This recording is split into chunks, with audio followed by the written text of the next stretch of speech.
Hi friends, இந்த வீடியோல கருப்பு கவுனி அரிசி யூஸ் பண்ணி எப்படி இடியாப்பம் மாவு செய்யறது அப்படிங்கறத பார்க்க போறோம்.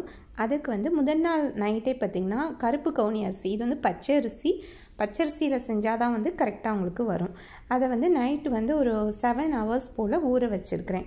இது நல்லா ஊறினதுக்கு அப்புறமா செமி ட்ரை ஆகணும்.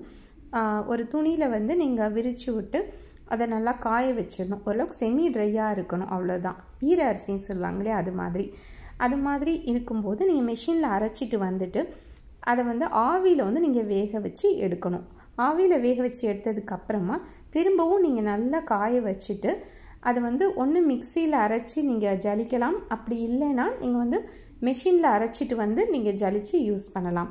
இப்போ நீங்கள் ஆவியில் வந்து அந்த மாவை வேக வைக்கும்போது பார்த்திங்கன்னா எந்த அளவுக்கு வேக வைக்கணும் அப்படிங்கிறத பார்க்கலாம்.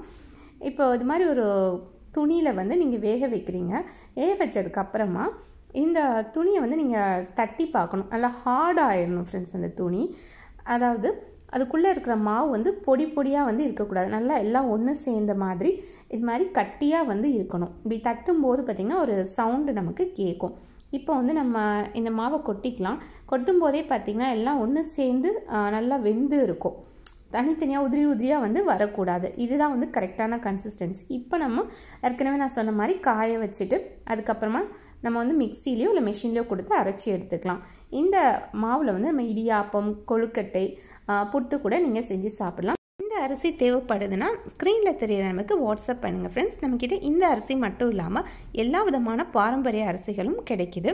தேவைப்படுறவங்க வாட்ஸ்அப் பண்ணுங்கள்.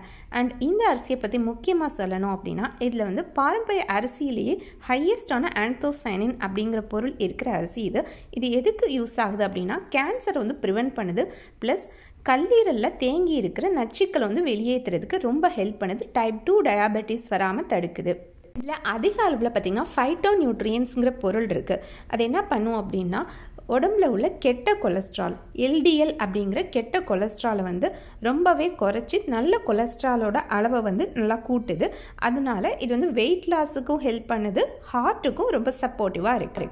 அதே மாதிரி பார்த்திங்கன்னா சின்ன குழந்தைங்களுக்கு லங்ஸில் வந்து சளி வந்து கட்டிக்கிட்டு இருக்கும் இல்லையா, அவங்களுக்கு அதே மாதிரி ஆஸ்துமா பேஷண்ட்ஸ்க்கு லங்ஸில் உள்ள சளி வந்து டைல்யூட் பண்ணுற ப்ராப்பர்ட்டிஸும் இந்த ஆந்தோசைனினுக்கு நிறையாவே இருக்குது. ஸோ சளி பிடிக்காமல் பாதுகாக்குது. மாதிரி பாரம்பரிய அரிசிகள் ஒவ்வொன்றிலையுமே எக்கச்சக்க சத்துக்கள் வந்து இருந்தாலும் நம்ம வந்து ஒரே விதமான பாரம்பரிய அரிசியை திரும்ப வந்து யூஸ் பண்ணுறோம் அப்படின்னா அந்த சத்துக்களே நமக்கு வந்து நச்சுத்தன்மையும் கொடுக்க வாய்ப்பு இருக்குது.